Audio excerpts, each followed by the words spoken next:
Et Gérald Darmanin, donc, qui ont présenté dans les grandes lignes leur budget 2018, vous le savez, qui a été dévoilé donc ce matin. On continue d'en parler et d'analyser donc ce budget avec nos invités. Mickaël Nogal, bonjour. Député La République En Marche, vice-président de la Commission des Affaires économiques. Françoise Degois nous a également rejoint. Bonjour Françoise, bonsoir. Présidente de l'Agence citoyenne, ancienne conseillère politique. Isabelle Goudin de notre service économique est toujours avec nous, ainsi que Renaud Pilat de notre service politique. Mickaël Nogal, on a vu les grandes lignes. Effectivement, on va rentrer dans les détails au fur et à mesure. D'abord, sur ce budget, finalement, est-ce que c'est pas, vous n'avez pas fait là ce que la droite a toujours rêvé de faire sans oser le faire? Pas du tout, ou alors j'ai pas suivi l'actualité politique ces dernières années pour le voir. En tout cas, moi, ce que je vois aujourd'hui, c'est un budget qui est celui du pouvoir d'achat. D'ailleurs, j'invite l'ensemble des téléspectateurs à se renseigner, à consulter ce document. Alors ça a été remis aux journalistes ce matin. Isabelle Goudin y était avec les ministres de l'économie. Et il sera consultable par l'ensemble des Français parce qu'il y a à l'intérieur des mesures qui vont améliorer leur pouvoir d'achat. Oui, mais alors il n'y a que les mesures qui vont dans le bon sens, on va dire. Tout ce qui peut un peu fâcher, c'est pas dans ce livre-là. C'est pas une question de fâcher ou de flatter. L'important, c'est que les Français comprennent en quoi le budget a un impact sur leur vie quotidienne, et avec des exemples précis, que ce soit la taxe d'habitation, que ce soit la prime à la case, que ce soit la baisse des cotisations salariales, tout ça, ça va leur apporter plus à la fin de chaque mois. C'est ça qui les intéresse. Mais il n'y a pas effectivement la baisse des APL, il n'y a pas également la hausse de la CSG ou encore la fiscalité sur le diesel. Parce que vous tenez à résumer une politique, et notamment la politique du logement que je connais très bien, sur laquelle je travaille avec les ministres Mézard et de Normandie. La baisse des APL, c'est encore une fois une solution qui émane d'un budget que nous n'avons pas voté, qui avait été voté par le Parti socialiste au quinquennat précédent. Et Françoise Degois pourra être d'accord avec moi là-dessus. On a hérité d'un budget que nous n'avions pas décidé. Moi, ce que je vois aujourd'hui, c'est un budget 2018 qui a été présenté ce matin et pour lequel il y a des mesures efficace pour les Français. Alors, quelle est la philosophie de ce budget? En tout cas, Bruno Le Maire l'a dit et redit, puisque Christophe Castaner, le porte-parole du gouvernement, l'avait dit ce midi. C'est un budget pour tous les Français.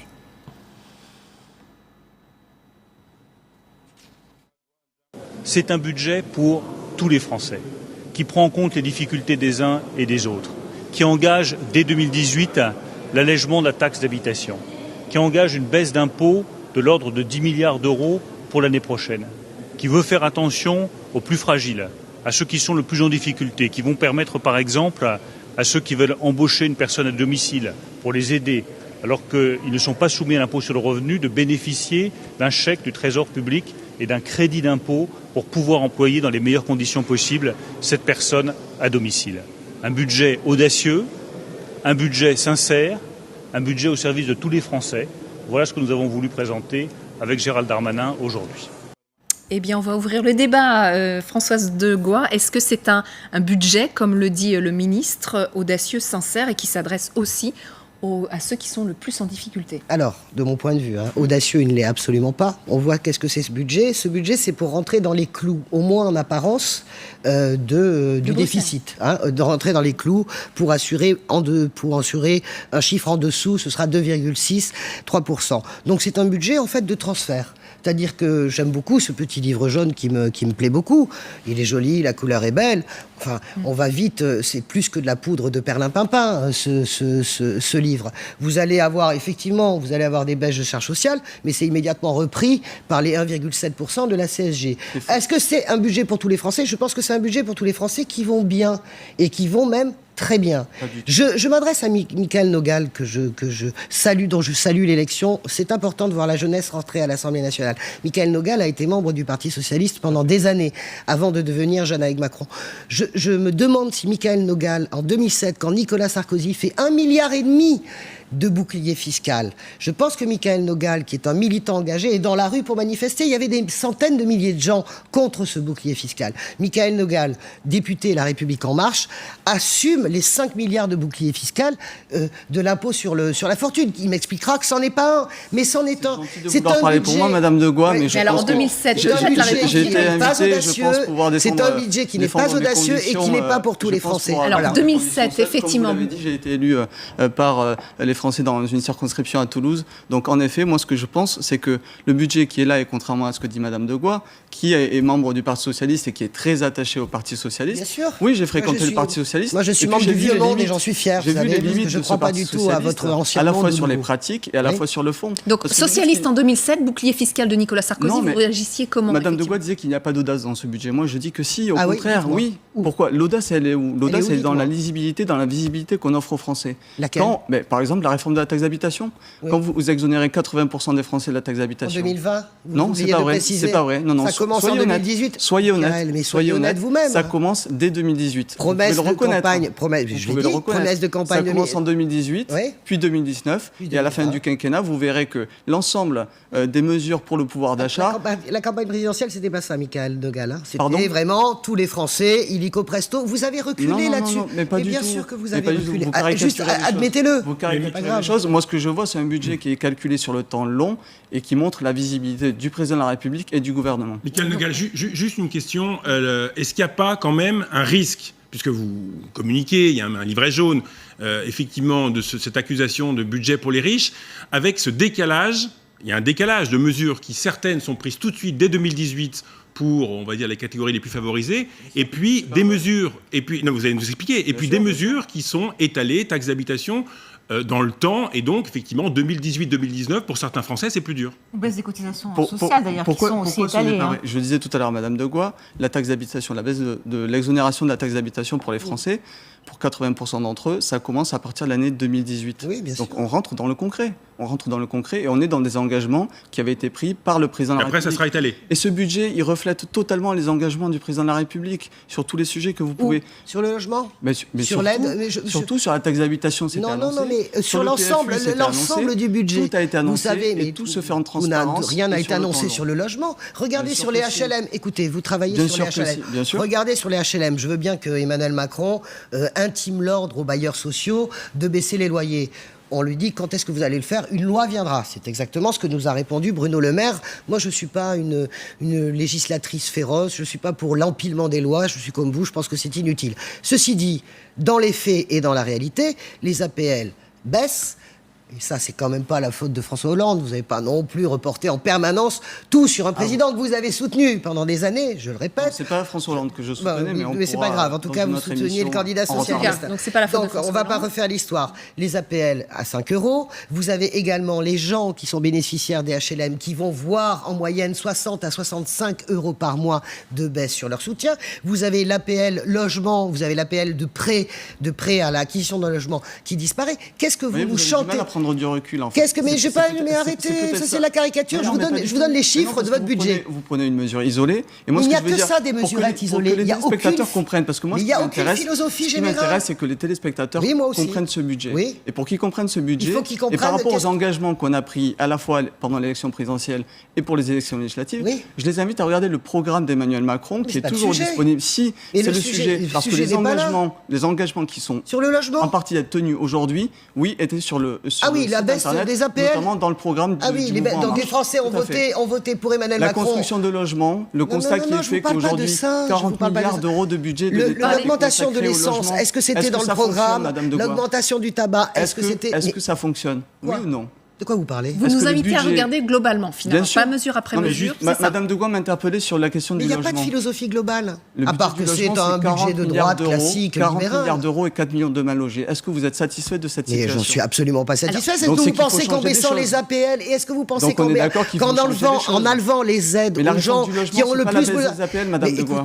Alors, juste une réponse quand même concrète. On a parlé effectivement de la philosophie. Est-ce que vous pouvez nous résumer la philosophie de ce budget 2018? Oui, la philosophie, c'est un budget qui est calculé sur le temps long parce qu'il y a des mesures qui vont rentrer en application dès 2018 et qui seront étendues sur l'ensemble du quinquennat. Et à la fois pour le budget, mais comme pour l'ensemble de notre action politique. La question, si je prends notre exemple en dehors du budget sur l'éducation.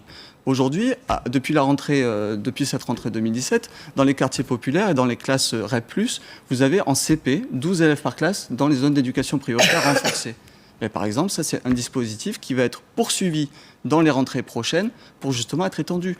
Et la politique qu'on veut présenter, c'est ça, c'est une politique qui profite à l'ensemble des Français, et je rejoins ce que disait Bruno Le Maire tout à l'heure, et qui est calculée sur le temps long, et on donne de la visibilité parce qu'on explique les différentes étapes de ce budget. Donc vous prenez finalement une politique à long terme. Bien sûr. Mais Michaël Nogal...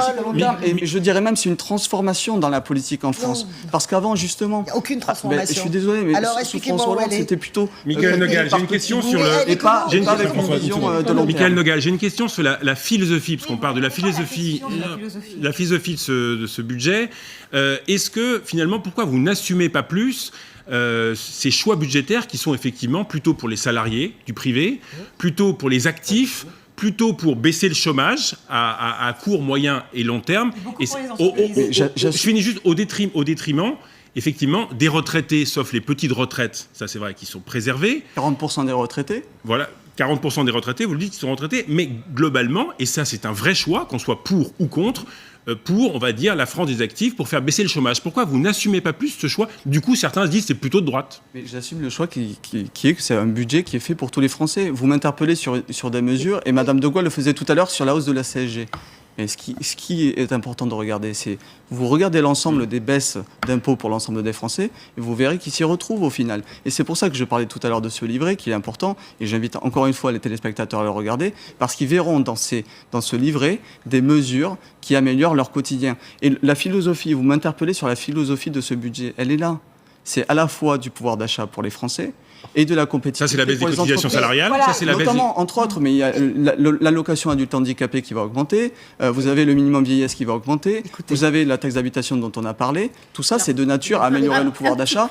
Et ensuite, des mesures pour les entreprises, mais des mesures qui sont totalement assumées, des mesures aussi sur la flat tax sur le capital. Tout ça, c'est de nature à avoir de la stabilité et à encourager l'économie à tourner. C'est ça dont on a besoin en France. Isabelle Counnard, il y a quand même tout de suite la critique qui a été émise dès ce matin, c'est un budget pour les riches. Pourquoi ? Et je suis étonnée que vous ne nous disiez pas justement donc, en quoi ce budget est quand même fondamental pour les entreprises. C'est une vraie philosophie de vouloir justement faire ces réformes de structure. Vous n'en parlez pas, vous parlez simplement du pouvoir d'achat. Il y a quand même quelque chose de très important. Alors c'est vrai que là-dessus, ça s'apparente plus à des mesures de droite. Et c'est peut-être pour ça que vous êtes un peu plus réticent à nous parler de la baisse de l'impôt sur les sociétés, de la flat tax, de la réforme de l'ISF. C'est quand même des mesures qui doivent permettre à l'argent de circuler. Pour eux, ce sont les vieux clivages droite-gauche. Donc finalement... Tout ça, c'est complémentaire. Tout ça, c'est complémentaire. Mais alors, mais on peut en parler. Vous m'interrogez depuis tout à l'heure sur des mesures liées au pouvoir d'achat. Non, on vous interroge sur la philosophie. C'est très important. Non, oui, mais la philosophie, c'est justement un budget qui est équilibré et qui est calculé sur le temps long. C'est ce que je vous expliquais tout à l'heure. Pour les entreprises, on a parlé tout à l'heure de l'ISF. J'ai vu que l'ISF faisait réagir. Mais moi, ce que je veux, c'est que l'argent il soit réintroduit dans l'économie. C'est ça dont on a besoin. Alors, en est-ce que France. c'est pas un pari, ça ? Est-ce que ça va vraiment arriver ? Est-ce que vous pensez que c'est possible ? Non, c'est pas un pari, c'est un choix. C'est le choix de dire, on facilite la vie des entreprises, on leur simplifie à la fois la fiscalité et la vie à l'intérieur de l'entreprise. On n'a pas parlé des ordonnances, mais on pourra en parler. Tout ça, ça sert à quoi ? Ça sert à leur redonner des marges de manœuvre et à leur améliorer leurs conditions de travail et améliorer leur capacité. Quelle mécanique écoutez, moi, quand on dit qu'on fait un budget pour tous, on fait vraiment un budget pour tous. Je suis absolument d'accord et je vais dans le sillon creusé par Renaud en étant plus excessif parce que Renaud c'est la sagesse et moi, a priori, c'est l'excès. Je voulais juste expliquer que vous dites un budget pour tous. Les salariés du privé sont avantagés en réalité. Rien pour les fonctionnaires. Non mais écoutez, Michaël. Mais vous caricaturez. Mais arrêtez. Écoutez, le point d'indice des fonctionnaires est gelé. Il y a une réalité. Le point d'indice des fonctionnaires est gelé. Il n'y a pas d'augmentation. Les fonctionnaires, personne ne se lève le matin en se disant je suis fonctionnaire. Les gens ils se lèvent en se disant je suis infirmière, je suis juge, je suis policier, je suis postier. Genre la grande masse des feignasses de fonctionnaires vous remercie déjà sur ce budget. Petit 1, les fonctionnaires c'est les gens qui ont soutenu ce pays pendant la crise en 2008 parce qu'ils ont continué à consommer là où le privé ne pouvait pas consommer. Vous dites un budget pour tous. C'est pas vrai. C'est pas un budget pour les fonctionnaires. C'est pas un budget pour les retraités. M'expliquez pas. Ne m'expliquez pas qu'à 1 500 €, au-dessus de 1 500 €, on est riche quand on est un retraité. Ce n'est pas un budget de... Les Français ont envoyé un autre message. Mais ils ont envoyé quoi comme message ? Excusez-moi, les Français ne vous ont pas élus pour faire des ordonnances, mon cher ami. Les Français ont voté contre Marine Le Pen. N'essayez jamais... Essayez tout de même les ordonnances avaient été évoquées pendant la campagne. Ça, c'est purement la mauvaise foi de Madame de Gaulle. Non, souvenez-vous avec modestie qu'il n'y a pas 66% de Français qui ont dit Emmanuel Macron, merci les ordonnances et merci le budget. Vous reconnaissez avec humilité que les propositions qu'on fait aujourd'hui étaient déjà dans le programme d'Emmanuel Macron pendant la campagne. Mais bien sûr, on continue d'en débattre. C'est pas mon sujet, mon sujet n'est pas là. Mon sujet, c'est que votre budget est injuste. On continue d'en débattre, pardon, mais il y a des réactions politiques, évidemment, puisque nos envoyés spéciaux sont à l'Assemblée nationale. Et Noé Gandillot, vous avez une réaction du côté des Républicains. Vous êtes avec Éric Woerth. Oui, bonjour, Éric Woerth, député LR de l'Oise. Alors, on présente depuis ce matin beaucoup ce budget comme un budget d'inspiration libérale. Je pense à la flat tax pour les revenus du capital ou à cette fameuse fin de l'ISF. Est-ce qu'il n'y a pas des motifs de satisfaction pour vous? Comment vous voyez ce budget? Non, mais il y a des motifs d'accord et puis il y a beaucoup de désaccords. Des motifs d'accord, si on veut être positif, c'est justement cette flat tax. C'était dans nos projets. Donc on revient, en réalité c'est un retour en arrière. C'est exactement ce qui se passait avant les années 2012. Donc c'est une bonne chose. C'est pas une rupture, c'est un retour en arrière. Et puis sur l'ISF, on va pas assez loin. Il faut supprimer l'ISF dans sa totalité. Pourquoi réserver l'ISF aux biens immobiliers? C'est juste parce qu'on n'a pas le courage de supprimer l'ISF dans son totalité. Mais il y a des mesures de désaccord fondamentales ou des constats d'ailleurs un peu étonnants et étranges. C'est que le budget de l'État connaît un déficit qui s'accroît de manière considérable. Il y a par rapport à l'exécution budgétaire de cette année, c'est-à-dire par rapport à ce qu'on va dépenser cette année, il y aura un déficit budgétaire qui sera 7 milliards au-delà. C'est pas vraiment ce qu'on attendait pour un budget dit de rigueur et dans lequel on souhaitait un peu retrouver des finances publiques saines. Et puis la maîtrise de la dépense, elle n'est pas là. La dépense va continuer à augmenter. Donc on va continuer à augmenter les dépenses alors que le gouvernement avait dit qu'il stabiliserait les dépenses. Ce n'est pas vrai. Puis il y a plein de fiscalités à l'intérieur de baisses fiscales inférieures à ce qui avait été annoncé. Il y a plein de fiscalités qui vont augmenter pour les Français, les uns après les autres, que ce soit sur l'essence, sur le gazole, sur le tabac, etc., etc. Et ça, les gens le verront dans leur vie quotidienne. Et puis il y a les retraités. Les retraités et quelques autres, au travers de la CSG, on leur augmente leur CSG, ils ont une baisse de pouvoir d'achat. C'est très injuste. Et d'ailleurs, il y a en même temps aucune raison économique à ça. Ça ne change rien à la croissance du pays. Et compte tenu des contraintes, et notamment de l'Union européenne, est-ce que c'est vraiment possible aujourd'hui de faire un budget comme on l'entend ou comme on le promet, en tout cas en campagne électorale? Oui, enfin moi je crois à ça, mais je pense qu'il faut aller jusqu'au bout des réformes. Lorsque le gouvernement dit, alors il annonce une réforme par jour, donc à un moment donné ça donne le tournis, mais ça doit être fait pour ça. Mais lorsqu'il dit que les grandes enveloppes d'économie sont le logement et les contrats aidés, c'est un peu court. Enfin, comme si le budget de la France se résumait à ces deux dépenses. Ça, c'est une plaisanterie. Ça veut dire qu'il n'a pas osé aller plus loin. Il n'a pas osé aller plus loin. Il aurait fallu couper, justement. Je vous prends un exemple concret. Le gouvernement stabilise le nombre de fonctionnaires, alors que M. Macron avait indiqué qu'il y aurait 120 000 fonctionnaires de moins dans son quinquennat. Il commence sur la première année par stabiliser le nombre de fonctionnaires. Donc il stabilise très haut, parce que M. Hollande avait augmenté le nombre de fonctionnaires la dernière année. C'est une idée assez curieuse. Alors le gouvernement dit on n'a pas étudié suffisamment les missions, le rôle de l'État. Bien sûr que oui. L'histoire ne commence pas avec ce gouvernement. Il y a eu beaucoup d'autres études qui ont été menées dont le gouvernement pouvait s'inspirer à juste titre pour continuer à baisser les effectifs de la fonction publique. Voilà un exemple absolument majeur. Le gouvernement met beaucoup en avant la sincérité de ce budget, laissant entendre que les budgets précédents et peut-être ceux mis en avant par la droite n'auraient pas toujours été sincères. Est-ce que vous... D'abord, visiblement, on a un problème de liaison depuis l'Assemblée nationale. Alors on parle que Noé Gandillot parlait Éric Woerth d'un budget peut-être insincère sous la droite déjà. On aura peut-être la réponse un peu plus tard. En tout cas, Mickaël Nogal, on le voit, pour la droite finalement ce budget ne va pas assez loin. Ce n'est pas un budget de rigueur, ça ne va pas assez loin sur les fonctionnaires. Votre réponse ? Vous savez, depuis mon élection, je remarque dans l'Assemblée que pour la droite, ça ne va jamais assez loin, pour l'extrême gauche, ça va trop loin. Donc c'est peut-être qu'au final, on est dans un juste milieu, dans un budget qui est équilibré et qui est justement proportionné. Juste un point là, si on met sa casquette libérale, homme de droite et sympathisant de droite, et qu'on se dit quand même, vous êtes en début de mandat, vous avez le capital politique. La première année, c'est là où on a le capital politique. Plus on avance dans un quinquennat, plus en général, c'est compliqué. On le sait. Pourquoi vous ne baissez pas plus le nombre de postes de fonctionnaires? Il est stabilisé dans le budget 2018. Or, on a le plus haut taux de dépenses publiques des pays de l'OCDE. On a le record maintenant. Il y a 2 ou 3 ans, je crois que c'était pays nordiques, mais on a le record. Pourquoi vous n'attaquez pas la dépense publique par le baisse du nombre de postes de fonctionnaires? parce que tout se fait dans un équilibre. Aujourd'hui, le ministre de l'économie et des finances l'a dit, il y a un objectif de réduction du déficit de 3% et de 3 points, et de la dette de 5 points. Voilà, c'est des choses qui sont calculées dans un équilibre. Savoir pour les fonctionnaires combien d'emplois il faut revoir, moi, c'est pas ça qui m'intéresse. Ce que je vois, c'est l'équilibre. Non, mais à un moment donné... Pas du tout. Non, je pense que si on avait peur de fâcher les gens, on ne serait pas aujourd'hui au pouvoir, parce que les décisions qu'on prend aujourd'hui, encore comme je l'ai dit tout à l'heure, c'est des décisions qu'on avait déjà présentées dans le cadre de la campagne. Donc tous les choix qui sont faits aujourd'hui sont reconnaissez que ça peut être décevant. Assumés. Pour un sympathisant de droite qui vous soutient, et il y en a beaucoup qui soutiennent le gouvernement, ça peut être décevant. Je ne suis pas là-dedans, donc je ne sais pas vous dire. Oh là là, c'est compliqué. Je voudrais qu'on insiste quand même sur la suppression de l'ISF, qui est quand même un symbole fort en France. Évidemment, ça fait réagir parce que c'est pas anodin. Le signal n'est pas anodin. Pourquoi ? On suppose que vous ne faites pas cette politique juste comme ça. C'est une philosophie et vous avez un but derrière. Qu'est-ce qui vous anime là ? Comme je vous ai dit tout à l'heure, alors déjà, c'est pas la suppression de l'ISF, mais sa transformation. Alors c'est une suppression. Oui, la transformation vers l'immobilier. D'accord. Exactement. L'idée, voilà, c'est justement d'imposer un peu plus le patrimoine et d'aider les personnes et les entreprises qui investissent dans l'économie réelle.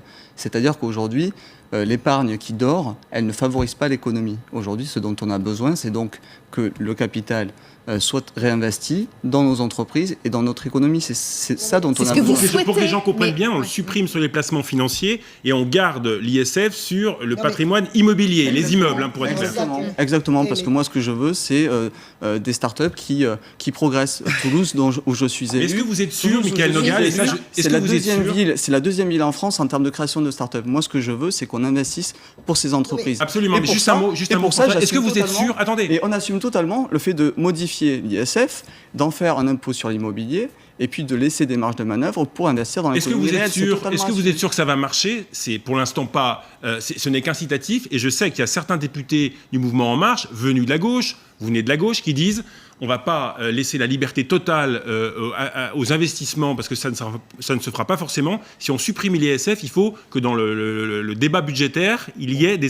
Vous confirmez qu'il y a des députés qui veulent... Moi, je vous le dis, je crois en l'investissement. Et je pense qu'on ne peut pas sortir de la crise durablement si on n'investit pas dans l'économie. Or, aujourd'hui, qu'est-ce qui se passe avec l'ISF ? C'est de l'argent qui dort. Voilà, c'est ça. Oui, mais est-ce que c'est garanti ? Puisque Christophe Castaner l'a dit pendant le compte-rendu du Conseil des ministres, on assume la prise de risque. Il y a prise de risque. Bien sûr qu'il y a prise de risque. Et qui dit prise de risque dit audace aussi. C'est ce qu'on... Mais si, Madame de Gois, c'est ce qu'on... Mais bien sûr Michaël, moi, j'aime beaucoup vous entendre, c'est merveilleux, vous maîtrisez magnifiquement la langue de bois, objectivement. Vous avez un budget. Mais non, moi, j'ai au moins ma sincérité de mes convictions de gauche jusqu'au bout, du début jusqu'à la fin, et je ne changerai jamais. Et de la justice sociale. Et de caricature. Vous expliquez que c'est un budget pour tous les Français. Vous nous expliquez que l'ISF, on va libérer l'épargne qui dort. Non, ça c'est autre chose. L'ISF, c'est autre chose. Vous allez libérer l'épargne qui dort en baissant, évidemment, et en défavorisant les placements comme le plan épargne-logement. Vous savez que les Français adorent leur bas de laine. Qu'est-ce que vous êtes en train de faire ? Vous êtes en train d'expliquer aux gens, il vaut mieux libérer cet argent, l'investir dans la bourse, mais c'est une philosophie de quoi ? L'investir dans quoi ? Dans l'économie réelle, bien sûr. Une fois, vous êtes dans la caricature. Non, écoutez, arrêtez, c'est un argument qui ne tient pas. Votre argument sur la caricature ne tient pas. Mais non, c'est pas un discours de l'extrême gauche, c'est un discours de sagesse. Vous ne pouvez pas arriver sur les plateaux ou partout, plaider, expliquer que ce budget est pour tous les Français, alors que vous ne touchez pas à l'ISF, que vous favorisez 10% dans ce pays, 10% qui possèdent 50% de la richesse de ce pays, vous les favorisez, et les gens qui ont le malheur d'être en dessous, pas en dessous du salaire moyen, en dessous du salaire médian. J'ai du mal à vous comprendre. Mais vous avez arrêté de me couper. Je n'ai pas de problème de solution éculée. C'est votre rhétorique sur le ces solutions-là n'ont pas déjà été testées par le passé. Est-ce que Ronald Reagan aux États-Unis n'a pas fait la même chose que vous, c'est-à-dire favoriser les plus riches pour donner un plus de... C'est pas le problème de favoriser les plus riches. Elle défend le quinquennat de François Hollande. Je ne défends pas du tout le quinquennat de François. Mais je ne défends pas le quinquennat de François Hollande. Je vous explique que le modèle libéral, est-ce que vous pouvez me laisser finir ? C'est ridicule votre comportement. Votre modèle libéral, c'est un budget libéral, pas suffisamment, je pense, pour les vrais libéraux. C'est un budget libéral qui dit en gros, enrichissez-vous, comme le disait le ministre Guizot, sortez vos bas de laine, mettez-les dans la bourse, on va tout rendre flexible.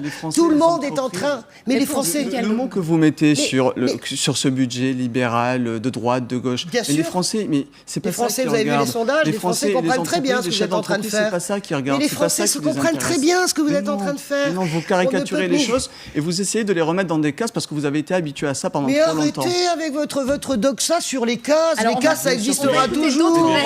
Vous-même, vous êtes dans une case et ne parlez pas trop vite. Vous viendrez peut-être plus vite que vous ne le croyez dans la case. On va continuer dans les cases avec les réactions politiques. On a entendu réactions politiques du côté des Républicains, réactions politiques du côté du Front National. Gilbert Collard.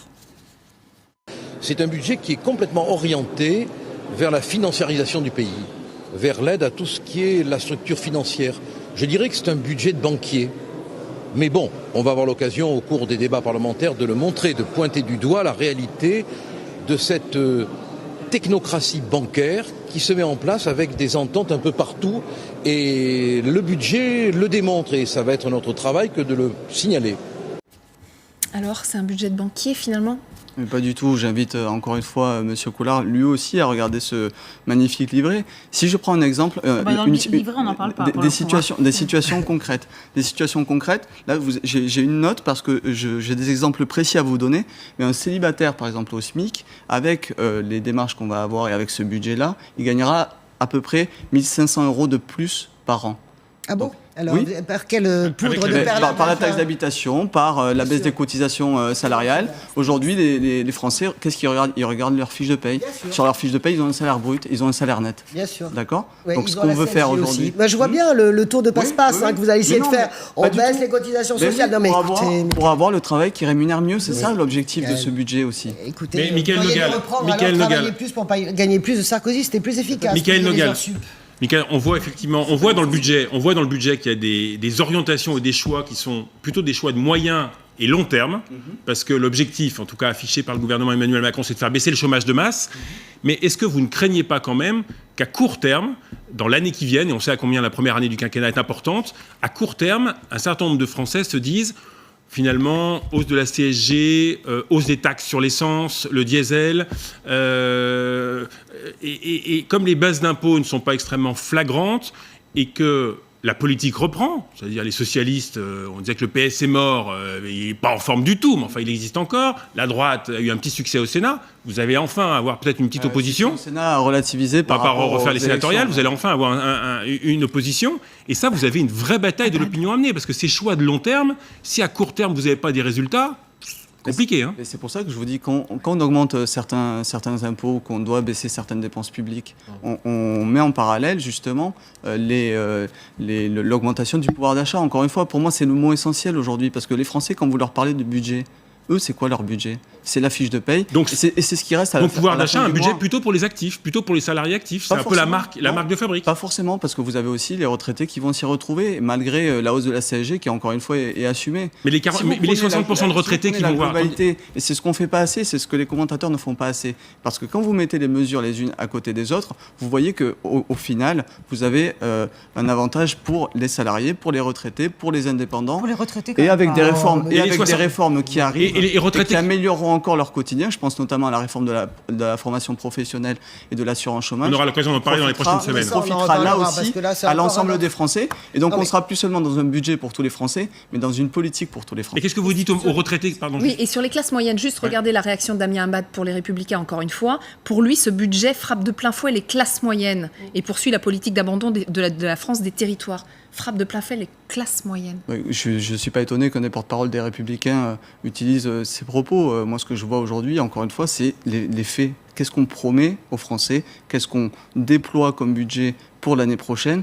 Et ça, il suffira de vérifier. Et encore une fois, j'entendais Bruno Le Maire tout à l'heure et je le rejoins totalement. Il faudra évidemment évaluer ce budget. Mais moi, je suis très confiant et demain, les retraités qui manifestent dans la rue, notre capacité à le mettre en œuvre comme il a été présenté. Michael Nogal, demain, les retraités qui manifestent de la rue, que dites-vous aux 60% de retraités qui vont voir un peu plus même, leur fiscalité augmentée. Vous leur dites quoi? D'abord, je leur dis qu'il y a certaines mesures, malgré la hausse de la CSG, il y a certaines mesures qui vont les aider. Un des engagements qu'on a pris pendant la campagne, c'était aussi de mieux rembourser les soins. Ça arrivera aussi dans le quinquennat. Les retraités ont des très bonnes mutuelles qui remboursent, c'est pas... Les retraités, j'ai envie de vous dire... Oui, mais alors, vous fréquentez les retraités qui, du coup... les retraités qui ont 3 000 euros de retraite, c'est ça que... Non, les retraités dont vous parlez, c'est les retraités au-dessus de 1 500 euros. Vous pouvez même pas considérer qu'à 1 500 euros, on vit bien dans ce pays. Et à 1 500 euros, vous n'êtes pas certain d'avoir une bonne mutuelle qui vous rembourse. Je vous dis simplement que ça, comment allez-vous expliquer? La réalité des Français, c'est aussi des retraités qui, en effet, sont dans la galère et qu'on va aider avec ces mesures. Ils ne peuvent pas faire un repas par jour, Michael Nogal.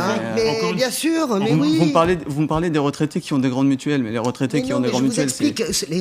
Les retraités, c'est pas un grand corps ça, pas distinct de la même manière que les fonctionnaires. Encore une fois, c'est des choix assumés. Vous caricaturez et vous prenez les mesures une par une. Mais arrêtez avec ce mot, ça n'a aucun sens. C'est pas un argument caricaturer. Parce que c'est votre positionnement, mais vous avez l'air de l'assumer. Tant mieux pour vous. Mais moi, j'ai pas un positionnement caricatural, j'ai un positionnement de conviction et de justice sociale. Et de justice sociale. Michael Nogal, juste sur les retraités qui nous regardent, il y en a beaucoup qui vont voir leur fiscalité augmenter. Qu'est-ce que vous leur dites? Vous leur dites,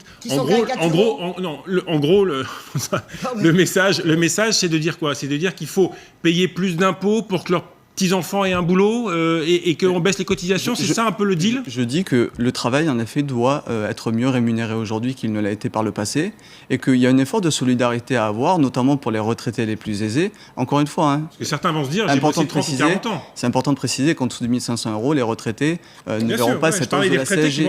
Donc voilà, quand on dit que c'est un budget aussi pour tous les Français, c'est un budget pour les classes populaires, les classes moyennes, qui ne seront pas touchées, contrairement à ce que insinuait tout à l'heure Madame de Gois, et qui au contraire seront favorisés par ce budget. Oui, notamment le budget logement, on va pas revenir dessus. Je reviendrai avec plaisir évoquer le sujet du logement qui me tient très à cœur, donc on en rediscutera. On vous réinvitera avec plaisir. Autre sujet d'actualité, c'est STX, vous savez les chantiers navals évidemment. Un accord vient d'être trouvé, ça a été confirmé de sources gouvernementales, et donc les Italiens obtiennent la majorité. Qu'est-ce qui est en train de se passer avec l'industrie française? On a l'impression que nos fleurons, les uns après les autres, on les laisse partir. Effectivement, on a le sentiment qu'il n'y a pas de politique industrielle française à la tête de l'État, qu'on a privilégié les services depuis des années au détriment de l'industrie, qu'on laisse partir. On a vendu tous nos fleurons, on peut en citer plein, Lafarge, Alstom récemment. On rachète des entreprises. Quand on fait la balance, il y a quand même beaucoup plus d'entreprises qui partent que celles qui reviennent. Il n'y a pas de politique industrielle. On a l'impression que vraiment le gouvernement, depuis des années, mise sur les services au détriment de l'industrie. Je ne pense pas qu'on puisse dire ça. Alors sur le sujet STX, c'est tout récent, donc je n'ai pas tous les éléments. Par contre, sur un sujet qui est un peu plus ancien, qui a été discuté déjà, Alstom et Siemens. Aujourd'hui, vous avez la France qui possède 50% du capital, Alstom et Siemens. Alors, avec un DG qui sera un directeur général, qui restera le directeur général aujourd'hui d'Alstom, pour le moment. Beaucoup de garanties qui ont été apportées aussi. Et c'est ça pour moi qui compte. Sur 4 ans C'est-à-dire, est-ce que Alstom en ressort renforcé? Moi, je pense que oui. Je pense que c'est profitable. Je pense que c'est profitable aussi pour les salariés d'Alstom. J'ai entendu les inquiétudes, j'ai entendu aussi les garanties qui ont été apportées, notamment sur une durée de 4 ans.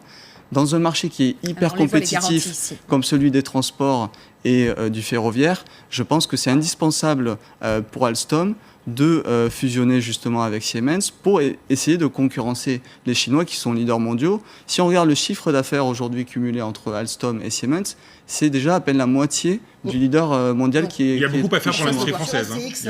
Il y a beaucoup à faire, mais une fusion, ça peut être profitable à l'industrie française. C'est ça à voir. Sur STX, moi je pense que ce qui s'est passé est bien dans le sens. Sur STX. Dans le sens, il faut prendre ça dans un contexte plus général. Vous avez Emmanuel Macron qui se positionne comme il veut être le leader de l'Europe.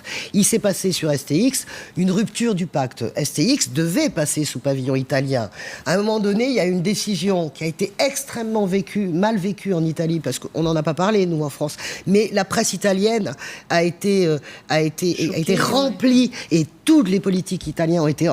Macron était l'enfant chéri de l'Italie. Matteo Renzi l'adorait, s'est remis à tweeter contre lui, etc. Ça a été un traumatisme. La décision, l'espèce de volte-face disant, finalement, on nationalise temporairement, l'État français remet ses pieds... C'était une arme de négociation classique. C'était une arme de négociation classique dans le monde des affaires. Peut-être que c'est l'arme de négociation classique. La preuve, c'est qu'apparemment, un accord a été trouvé. Voilà, ça s'appelle une recul. Donc, c'était pas la peine de faire tout ce cinéma il y a 2 mois pour arriver à ça, ce qui est logique. Parce que L'italien, d'abord, c'est le meilleur manufacteur ce type de bateau. Puis heureusement qu'on n'a pas nationalisé, parce qu'on n'a déjà pas assez d'argent, donc heureusement qu'on n'a pas nationalisé. C'est le plus grand spécialiste. Il faut savoir ce que c'est. Ce chantier naval est quand même très puissant et peut concurrencer les Chinois. Mais je voulais simplement dire que, là encore, démonstration de et en même temps, c'est-à-dire que et en même temps nationalisme et en même temps on s'entend avec les Italiens, parce qu'on se rend compte que si on veut être le leader de l'Europe, faut d'abord commencer par être poli avec ses voisins. Ça, c'est la première chose. Un peu de mauvaise foi. Non, juste, effectivement, on a bien compris que pour être plus fort, notamment face à la Chine, il valait mieux des géants européen. Très bien, on est plus fort en s'alliant, d'accord. Et pourquoi un Européen convaincu qui, avec Toulouse, voit la réussite d'Airbus. Oui, donc, mais alors pourquoi on pourrait pas... D'accord, on s'allie, mais pourquoi ce ne serait pas la France qui resterait majoritaire? Que ce soit Alstom ou STX, à chaque fois, on devient minoritaire. Là, on est sur Alstom, on est sur du 50-50, avec encore une fois des garanties pour les sites français. Moi, c'est ça qui m'importe en réalité. Des garanties dans le temps. Dans le temps, mais parce que le marché est mouvant, vous ne pouvez pas savoir les carnets de commandes, comment ils vont se remplir. Voilà, donc sur ça, on a un point d'accord là-dessus. Mais vous savez, ravi. Alors là, on a réussi le pari de fondamental. Moi, je pense que l'union fait la force et qu'à partir du moment où les deux parties ne sont pas lésées, je crois, moi, cette apparition des grands géants européens, et Michael Nogal a raison, Airbus... Donc il faut oublier que ça reste allemand ou français, italien ou français, c'est européen. Mais si on pense européen, soit on veut construire l'Europe... un peu désuet industriel. Soit on veut construire l'Europe, les uns et les autres. Alors, il y en a qui veulent pas, ils ont le droit. Mais soit on veut construire une Europe plus intégrée. Et quand il y a des géants européens qui se construisent, on applaudit. Soit on reste frileux, nationaliste, en disant il m'a piqué ceci, il m'a piqué cela. Et là, c'est un manque de cohérence. Sur le dossier, pour le coup, Siemens, Alstom, on se retrouve effectivement avec, pour le coup, c'est Siemens. C'est un mariage, mais Siemens rachète Alstom, puisque de toute façon, les Allemands auront plus de postes au sein du conseil d'administration, c'est eux qui auront le contrôle du groupe. Mais pourquoi ? C'est parce que Siemens est plus puissante qu'Alstom. Et nous, Français, depuis 20 ou 30 ans, on a une industrie qui périclite, qui n'est pas compétitive, qui n'a pas été sur les bons marchés. Donc je pense que plutôt que de dire que c'est un mariage qui est inquiétant, on ferait mieux de se poser la question pourquoi depuis 20 ou 30 ans ou 40 ans, notre industrie française est moins puissante que l'industrie allemande. C'est ça les vraies questions à poser, c'est pas de savoir s'il y a tel ou tel pourcentage. Il y a privilégier les services. Oui, 750 000 emplois industriels perdus en 15 ans par la France. Donc c'est énorme, c'est une hémorragie, mais en même temps, on relocalise. C'est-à-dire qu'en même temps, il y a vraiment des germes d'espoir, pas simplement avec les startups. Dans le 30 secondes pour juste expliquer aux téléspectateurs les images en direct d'Emmanuel Macron. Effectivement, c'est le président de la République qui vient d'arriver à Lyon pour le sommet, un mini-sommet donc, avec l'Italie, où il va rencontrer le chef du Conseil italien et il sera bien évidemment il va confirmer qu'il rend à l'Italie ce qui appartient à l'Italie. C'est pas mal. Emmanuel Macron, et parler de son discours de l'Europe d'hier. Pardon, donc on se quitte sur ces images, le président de la République qui vient d'arriver à Lyon. Merci beaucoup pour ces débats et ces échanges très vifs, mais on espère constructifs. Restez avec nous, le débat continue sur LCI. Vous retrouvez Arlette Chabot juste après le journal.